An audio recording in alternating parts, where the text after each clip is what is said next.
चीन चावल का एक बड़ा उत्पादक और निर्यातक देश भी है, पर खपत और निर्यात के मद्देनजर वो दुनिया के कई देशों से चावल का आयात भी करता है। इसी बीच आपको बता दें कि चीन ने फिर से भारत से टूटे चावल का आयात शुरू कर दिया है। वहीं हाल ही में चीन ने जेनेटिकली मॉडिफाइड जीवों की मौजूदगी का हवाला देकर भारतीय चावल के कई शिपमेंट्स रिजेक्ट कर दिए थे, जिसको लेकर खूब चर्चाएं देखने को मिली। चीन द्वारा भारत से टूटे चावल का आयात फिर से शुरू किए जाने की खबर को लेकर प्रतिक्रियाएं भी सामने आ रही हैं और भारतीय निर्यातक इस खबर के बाद एक्टिव होते हुए भी नजर आ रहे हैं। लेकिन निर्यात महंगा हो गया है, क्योंकि ईरान युद्ध के कारण जहाजों को चलाने के लिए इस्तेमाल होने वाले बंकर फ्यूल की कीमतों में 50% की तेजी ने शिपमेंट कॉस्ट में भी इजाफा करने का काम किया है। बता दें कि 2022 के बाद यह पहला मौका है जब चीन ने भारत से फिर से टूटे चावल का आयात शुरू किया है। 2021-22 में चीन ने भारत के टूटे चावल का इंपोर्ट अच्छी मात्रा में किया था, लेकिन भारत सरकार ने 2022 में मौसम से जुड़ी दिक्कतों के कारण फसल पर असर पड़ने की वजह से सप्लाई में कमी की आशंका को लेकर 2022 में टूटे चावल के एक्सपोर्ट पर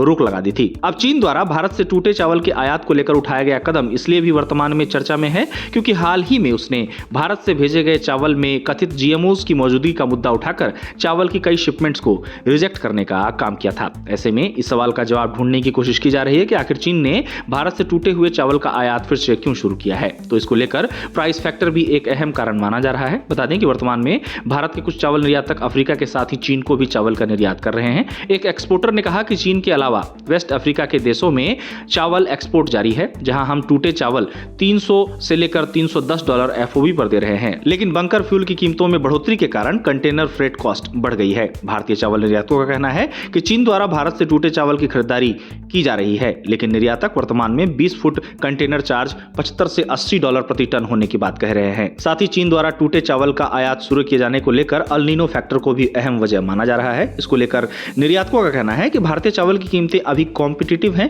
क्योंकि सप्लाई की कमी ने थाईलैंड, वियतनाम और पाकिस्तान के चावल की कीमतें बढ़ा दी हैं। आपको बता दें कि एक रिपोर्ट में बताया गया है कि $335 से $339 प्रति टन पर भारतीय 5% टूटा सफेद चावल ग्लोबल मार्केट में सबसे ज्यादा कॉम्पिटिटिव है। वहीं थाईलैंड 423, वियतनाम 344 से 348 और पाकिस्तान 345 से $349 पर 5% टूटे चावल को कोट कर रहा है। आमतौर पर अल नीनो की वजह से एशिया में खासकर भारत, थाईलैंड, इंडोनेशिया, फिलीपींस और वियतनाम जैसे देशों में सूखा देखा जाता है। अब भारत और चीन के बीच चावल व्यापार की बात की जाए तो 2020 के बाद से भारत चीन को चावल का एक प्रमुख आपूर्तिकर्ता बनकर उभरा है। भारत द्वारा चीन को गैर बासमती टूटा चावल निर्यात किया जाता है। आपको बता दें कि हाल ही में भारत ने चीन को पछाड़कर दुनिया के सबसे बड़े चावल उत्पादक के तौर पर खुद को स्थापित किया है।